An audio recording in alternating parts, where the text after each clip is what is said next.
এবার জানাবো খবরের বিস্তারিত। আপনাদের সাথে আছি আমি ফারহাত আসনিম। রাজশাহী বিশ্ববিদ্যালয় কেন্দ্রীয় ছাত্র সংসদ নির্বাচনের খসড়া ভোটার তালিকায় স্থান পেয়েছে নিষিদ্ধ ছাত্রলীগের বহিষ্কৃত ও শাস্তিপ্রাপ্ত নেতাকর্মীদের নামও। এ নিয়ে চলছে বিতর্ক ও ক্ষোভ। গঠনতন্ত্র অনুযায়ী তালিকা থেকে তাদের নাম বাদ দেওয়ার দাবি সাধারণ শিক্ষার্থীদের। রাকসুর নির্বাচন কমিশনার বলছেন, চূড়ান্ত ভোটার তালিকায় নিয়মিত শিক্ষার্থী ছাড়া বাদ যাবে বাকিরা। বিশ্ববিদ্যালয় বা রাষ্ট্রবিরুদ্ধ কর্মকাণ্ডে অভিযুক্ত এবং দোষী সাব্যস্ত হয়ে শাস্তি পেয়েছেন এমন শিক্ষার্থীরা সদস্যপদ লাভের যোগ্য হবেন না। রাকসুর গঠনতন্ত্রের ৩-এর গ ধারায় রয়েছে এমন বিধান। তবে গেল ৬ আগস্ট রাতে বিশ্ববিদ্যালয়ের ওয়েবসাইটে রাকসু নির্বাচনের খসড়া ভোটার তালিকায় নাম এসেছে স্থায়ীভাবে বহিষ্কার হওয়া ছাত্রলীগ নেতা জয়ন্ত কুমার রায় ও কর্মী মিশকাত হাসানের। এছাড়া ২ বছরের জন্য বহিষ্কার হওয়া ছাত্রলীগ নেতা মিনহাজুল ইসলাম, শামীম রেজা ও কর্মী আবদুল্লাহ তাশরিফও আছেন খসড়া তালিকায়। এছাড়া আছে মাস্টার্স পরীক্ষা শেষ এমন শিক্ষার্থীর নামও। শিক্ষার্থী নির্যাতনে জড়িতদের নাম ভোটার তালিকায় আসায় ক্ষুব্ধ সাধারণ শিক্ষার্থীরা। একটা বহিষ্কৃত শিক্ষার্থীর নাম কিভাবে ভোটার তালিকায় আসে, এটা তো সর্বপ্রথম প্রশাসনের গাফিলতি। রাকসু কনস্টিটিউশন অনুযায়ী যদি কোনো ব্যক্তি রাষ্ট্র এবং বিশ্ববিদ্যালয় থেকে কোনো অপরাধে অভিযুক্ত এবং দণ্ডিত হয়ে সাসপেন্ড হয়, তাহলে সে ছাত্র সংসদের সদস্য থাকতে পারবে না। ছাত্রনেতারা বলছেন, প্রশাসনের গাফলতি প্রকাশ পেয়েছে এমন ঘটনায়। এটা রাজশাহী বিশ্ববিদ্যালয় প্রশাসনের দৈন্যদশা এটাকে প্রমাণ করে। আমরা দাবি জানাই যে ভোটার তালিকা হবে, যেহেতু স্টুডেন্ট আইডি কার্ড আছে, সকলের ডাটা সংরক্ষিত রয়েছে ওয়েবসাইটে, তাহলে আমরা চাই যে ছবিযুক্ত ভোটার তালিকা। প্রশাসন কিন্তু ভোটার তালিকা নিয়ে এবং রাষ্ট্র নিয়ে কোনো কাজ করেনি। তাদের কাছে যে তালিকা ছিল, হলের অ্যালটমেন্টের যে তালিকা ছিল, সেটাকেই তারা ভোটার তালিকা হিসেবে চালিয়ে দিয়েছে। এই তালিকার নাম আসাটা হল প্রশাসনের গাফলতির কারণেই হয়েছে। আশা করি সংশোধিত তালিকা যখন প্রকাশ করবে, সেখানে তাদের নামগুলো বাদ দিয়েই প্রকাশ করবে। তবে নির্বাচন কমিশনার বলছেন, চূড়ান্ত ভোটার তালিকায় নিয়মিত শিক্ষার্থী ছাড়া থাকবে না অন্যদের নাম। তারা হয়তো বহিষ্কৃত হয়েছে, হল পর্যায়ে রিপোর্টেড হয়নি অথবা হল সব লিস্টে দিয়ে দিয়েছে, তারা হয়তো আমাদেরকে জানায়নি। আমরা আরও তো 4-5 দিন সময় আছে। এটা তো চূড়ান্ত ভোটার তালিকা না, এটা প্রাথমিক ভোটার তালিকা, এটা ড্রাফট কপি। এই জন্য বলছি যে এটাতে এগুলো সব বাদ পড়ে যাবে, কোনটা আমরা রাখবো না। বিতর্কিতদের নাম দ্রুত তালিকা থেকে বাদ দেওয়া হবে এমন প্রত্যাশা সবার। Sourav Habib, DBC news, Rajshahi. দোহাজারী থেকে কক্সবাজার পর্যন্ত বাণিজ্যিকভাবে ট্রেন চালুর 1.5 বছরের বেশি সময় পার হলেও এখনও অরক্ষিত রেল লাইন। বিভিন্ন লেভেল ক্রসিংয়ে নেই গেটম্যান, সিগন্যাল বাতি কিংবা কোনো ধরনের ব্যারিকেড। এতে প্রতিনিয়তই ঘটছে দুর্ঘটনা। গত 20 মাসে প্রাণ গেছে অন্তত 30 জনের। রেল কর্তৃপক্ষ বলছে, প্রকল্পের শতভাগ নির্মাণ কাজ শেষ না হওয়ায় নেওয়া যাচ্ছে না স্থায়ী নিরাপত্তা ব্যবস্থা। দোহাজারে কক্সবাজার রেলপথের রামু উপজেলার রশিদনগর ও ভারুয়াখালী সড়কের লেভেল ক্রসিংয়ের দৃশ্য এটি, যেখানে সম্প্রতি লেভেল ক্রসিং পার হওয়ার সময় ঢাকামুখী ট্রেন একটি অটোরিকশাকে টেনে নিয়ে যায় অন্তত 1 কিলোমিটার। নিহত হন অটোরিকশা চালক ও একই পরিবারের 3 জন। 3 চাকায় ভিড়ের মধ্যে উঠছে, তারপর দাপ করিয়ে ট্রেন আইসা ওইখানে সামনে শুটা একেবারে তুইলা একেবারে 1 কিলোমিটার লয়ে গেছে।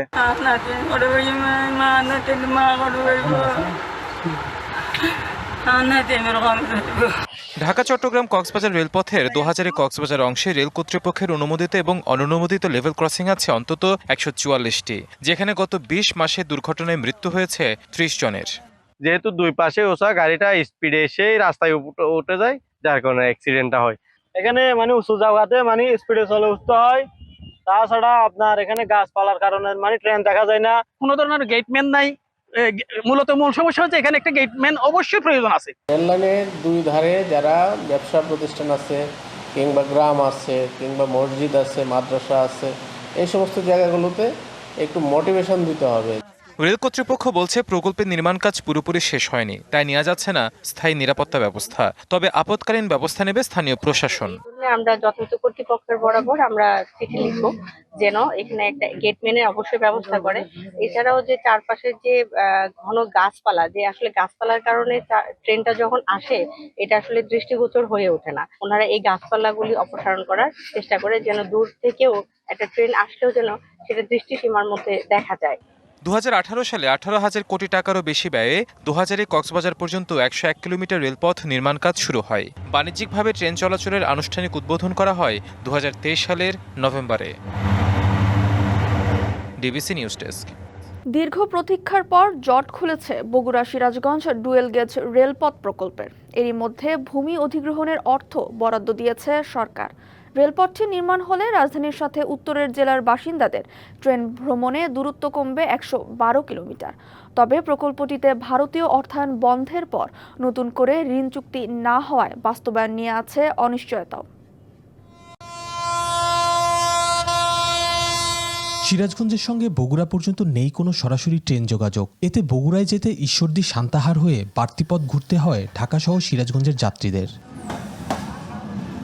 2018 সালে বগুড়া সিরাজগঞ্জ ডুয়েল গেজ রেলপথ নির্মাণ প্রকল্প গ্রহণ করে সরকার। এই প্রকল্পের জন্য 2 জেলায় ভূমি অধিগ্রহণ করতে হচ্ছে 960 একর। অধিগ্রহণের জন্য এরই মধ্যে 1900 কোটি টাকার বেশি বরাদ্দ দিয়েছে সরকার। তবে প্রকল্পের ঋণ চুক্তি না হওয়ায় সঠিক সময়ে বাস্তবায়ন নিয়ে শঙ্কায় সিরাজগঞ্জবাসী। টাকা বরাদ্দটাও যেমনি হওয়া উচিত, আবার জমি অধিগ্রহণের ক্ষেত্রে সেটা আরও সুস্পষ্ট হওয়া দরকার, যেন মানুষ সঠিকভাবে তার টাকাটা পায়। 85 কিলোমিটার এই রেলপথে বগুড়ায় 4টি ও সিরাজগঞ্জে 5টি স্টেশন নির্মাণের পরিকল্পনা রয়েছে। এছাড়া বগুড়ার রানীরহাট ও সিরাজগঞ্জ সদরে নির্মাণ করার কথা রয়েছে 2টি নতুন জংশনের। রায়পুর স্টেশনের জংশনটা হলে আমরা অনেক উপকৃত হব, বিশেষ করে শহরবাসী। এই জংশনটা কিন্তু একটু দূরে, সেই জন্য আমাদের একটু সমস্যা হবে। অর্থছাড়ের বিষয়টি নিশ্চিত করে ইতিমধ্যেই জমির মালিকদের ক্ষতিপূরণ দিতে নোটিশ দেওয়া হয়েছে বলে জানালেন জেলা প্রশাসক। ইতিমধ্যে আমরা 960 কোটি টাকা বাংলাদেশ রেলওয়ে থেকে পেয়েছি। আমরা আগামী মাসেই মানুষদেরকে তাদের ক্ষতিপূরণের চেক বিতরণ করতে পারব। আর প্রকল্প পরিচালক জানান, প্রকল্পটিতে ভারতের দ্বিতীয় লাইন অফ ক্রেডিটের আওতায় ঋণ চুক্তি হলেও ভারতের অনাগ্রহতার কারণে বিকল্প অর্থায়নে উৎস খোঁজার প্রক্রিয়া চলছে। অর্থের সংস্থান হলে দ্রুতই দৃশ্যমান হবে মূল কাজ।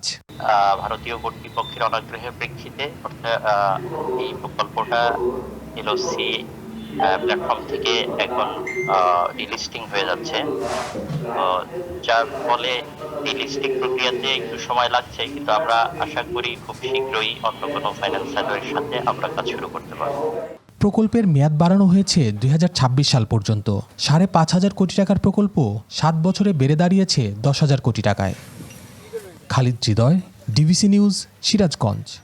একটি সড়কের জন্য চরম দুর্ভোগে নারী ফুটবল দলের খেলোয়াড় ঋতুপর্ণার পরিবার সহ গ্রামের অন্তত 200 পরিবার। সাফ জয়ের পর নানা প্রতিষ্ঠানের পক্ষ থেকে রাস্তা নির্মাণ করে দেওয়ার কথা বলা হলেও এখনও তা বাস্তবায়ন হয়নি। তবে চলতি বছরেই সড়কটি নির্মাণ করে দেওয়ার আশ্বাস জেলা পরিষদের। রাঙামাটি চট্টগ্রাম মূল সড়ক থেকে জমির মাঝখান দিয়ে পাহাড় জিরি ডিঙিয়ে যেতে হয় কাউখালী উপজেলার মগাইছড়ি গ্রামে, যেখানে বসবাস করেন নারী ফুটবলার ঋতুপর্ণার পরিবার সহ প্রায় 2 শতাধিক পরিবার। 1.5 কিলোমিটারের এই পথে যাতায়াত খুবই কষ্টকর। স্কুলের শিক্ষার্থী, অসুস্থ ও বৃদ্ধদের চলাচল দুরূহ। উৎপাদিত ফসল বাজারজাত করতে বিপাকে পড়তে হয় চাষিদের। বর্ষায় দুর্ভোগের মাত্রা বেড়ে যায় কয়েক গুণ। বৃষ্টি পড়লে মানে অনেক কষ্ট হয়, হাল পাওয়া লাগে। এই সড়কটা যদি হয়ে যায় আমরা অনেক সুবিধা পাবো। আমরা যে সুস্থ মানুষ একটা হাঁটবে ওই পজিশনটাও নাই। সবাই স্কুলে, শুধু বাচ্চারা স্কুলে যেতে পারে না। এই পথে পাকা সড়ক নির্মাণের দীর্ঘদিনের দাবি স্থানীয়দের। নারী ফুটবল দলের সাফ জয়ের পর তারা আশা করেছিল নির্মাণ হবে পাকা সড়ক, কমবে দুর্ভোগ। 2022 সালে এর প্রতিশ্রুতিও দেয় বিভিন্ন প্রতিষ্ঠান, কিন্তু তা বাস্তবায়ন হয়নি আজও।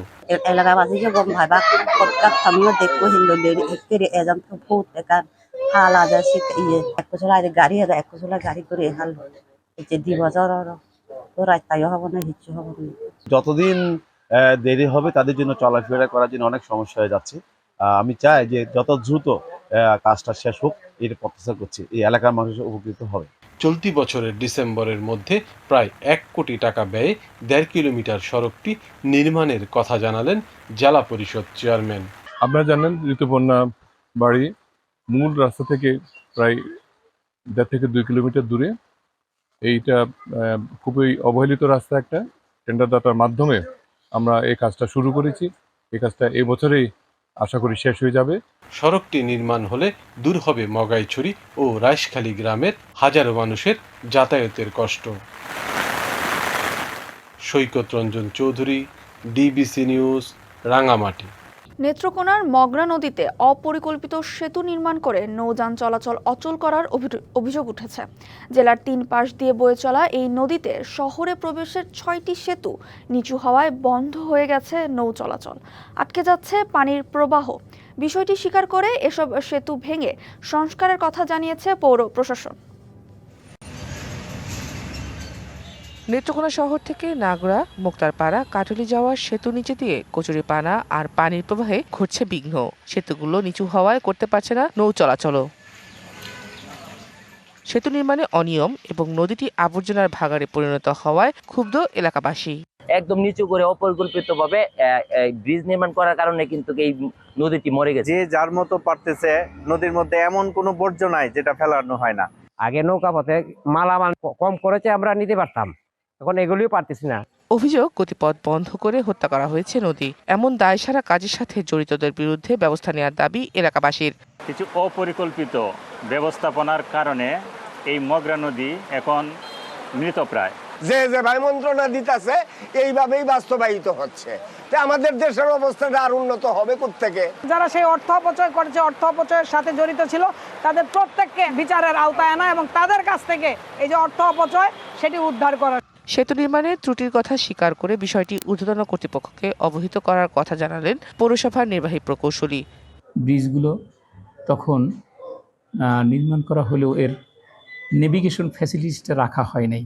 আমরা সংশ্লিষ্ট মহলে অবহিত করব যাতে করে এগুলো ভেঙে নতুন করে আবার নেভিগেশন ফ্যাসিলিটিসটাকে বজায় রেখে ব্রিজগুলো করা যায়। অপরিকল্পিত সেতু নির্মাণ করে নদীর পরিবেশ ও প্রতিবেশ নষ্ট সহ সরকারি টাকা অপচয়কারীদের বিচার চান পরিবেশ কর্মী সহ স্থানীয়রা। DBC news desk. লক্ষ্মীপুরে একটি একনলা বন্দুক সহ জেলা যুবদলের সাবেক যুগ্ম আহ্বায়ক AKM ফরিদ উদ্দিনকে আটক করেছে সেনাবাহিনী। রাতে সদর উপজেলার দক্ষিণ হামসাদি ইউনিয়নের পালেরহাট এলাকায় অভিযান চালিয়ে তাকে আটক করে সেনাবাহিনী। এ সময় বন্দুক ও নগদ অর্থ উদ্ধার করা হয়। সাবেক যুবদল নেতার বিরুদ্ধে হত্যাসহ 14টি মামলা রয়েছে বলে জানিয়েছে সেনাবাহিনী। পরে একই এলাকার দক্ষিণ হামসাদি গ্রামের প্রবাসী নাইমের মৎস্য খামারে অভিযান চালানো হয়। এ সময় ইয়াবা, মদ, গাঁজা উদ্ধার করা হয়। সেনাবাহিনীর উপস্থিতি টের পেয়ে পালিয়ে যায় নাইমের লোকজন। বর্ষায় পিরোজপুর ও ঝালকাঠির ভাসমান পেয়ারা হাট 1.5 থেকে 2 মাস পেয়ারা চাষিদের জীবনে নিয়ে আসে নব আনন্দ। গাছ থেকে পেয়ারা সংগ্রহ থেকে শুরু করে পাইকারের হাতে তুলে দেওয়া পর্যন্ত চাষিদের থাকে যত্ন আর ব্যস্ততা। এবছর ফুল আসার সময় আবহাওয়া অনুকূলে না থাকায় পেয়ারার ফলন কিছুটা কম হয়েছে, তবে দাম ভালো থাকায় লাভের আশা করছেন চাষিরা। গাছের তলায় পানি, মাঝখানে সরু নালা, সেই নালায় ভাসছে ছোট ছোট নৌকা, তাতেই সংগ্রহ করা হচ্ছে সবুজ হলুদাভ পেয়ারা। বর্ষায় এমন কাজে ব্যস্ত পিরোজপুরের পেয়ারা চাষিরা। বাগান থেকে পেয়ারা বোঝায় নৌকা নিয়ে জড়ো হচ্ছেন ভাসমান পাইকারি হাটে। নদীর উপর ভাসমান হাট, সেই হাট থেকে পাইকারি ক্রেতাদের হাত ধরে পেয়ারা চলে যাবে দেশের বিভিন্ন প্রান্তে। প্রতি বছর জুলাই মাসের মাঝামাঝি সময় থেকে 1.5-2 মাস পেয়ারা সংগ্রহ করা হয়। এবছর ফুল আসার সময় আবহাওয়া অনুকূলে না থাকায় পেয়ারার ফলন কিছুটা কম হয়েছে, তবে পেয়ারার দাম ভালো থাকায় খুশি চাষিরা। পেয়ারার ফলন জায়গা জায়গা কম বেশি আছে, দর আছে ধরেন 800, 900, 1000। বিভিন্ন জায়গা থেকে পর্যটক আসে, ঘুরে, সবার ইনকাম ভালো হয়, পেয়ারার দাম বেশি। এবছর নেসারাবাদ উপজেলায় 600 হেক্টর জমিতে পেয়ারা উৎপন্ন হয়েছে। বর্তমানে পাইকারি বাজারে প্রতিমন পেয়ারা মানভেদে 600 থেকে 700 টাকা দরে বিক্রি হচ্ছে। 200 বছর আগে পিরোজপুরের নেসারাবাদ উপজেলার আটঘর ও কুরিয়ানায় শুরু হয়েছিল স্থানীয় জাতের পেয়ারার চাষাবাদ। ঝালকাঠির ভীমরুলি ভাসমান পেয়ারার হাটও জমজমাট। সময়মতো বৃষ্টি না হওয়ায় এবছর আকারে কিছুটা ছোট, ফলন কম হয়েছে, তবে দাম নিয়ে খুশি চাষিরা। ফলন এবারে কম অনেক, কিন্তু দামের বলে অনেক বেশি। ক্ষেতের মাহাজনেরা প্রচুর টাকা পাইতেছে এবং যারা ব্যবসা করে তারাও পাইতেছে। আধুনিক পদ্ধতিতে উৎপাদন বাড়াতে কৃষকদের পরামর্শ এবং পেয়ারা থেকে জেলি, জ্যাম ইত্যাদি উৎপাদনে সহায়তা করছে কৃষি বিভাগ। আমরা কৃষকদেরকে ক্লিন কাল্টিভেশন সহ অন্যান্য প্রযুক্তি সম্পর্কে জানাচ্ছি যাতে পেয়ারা উৎপাদন আরো ভালোভাবে করতে পারে। কিছু উদ্যোক্তা যারা পেয়ারা জেলি তৈরি করছে এবং জেলি তৈরি করে এটা মার্কেটিং এ করছে, আমরা তাদেরকে কারিগরি প্রশিক্ষণ দেওয়ার চেষ্টা করছি। হাটে শুধু পেয়ারা বেচাকেনাই নয়, প্রকৃতির এই অপরূপ সৌন্দর্য উপভোগ করতে পর্যটকরা ভিড় জমান। DBC news desk. দেশের সংবাদে এই ছিল এখনকার মতো। ডিবিসি নিউজের সংবাদগুলো পড়তে ভিজিট করুন dbcnews.tv আর ভিজিট করুন ডিবিসির ফেসবুক পেজ এবং ইউটিউব চ্যানেল। সঙ্গেই থাকুন।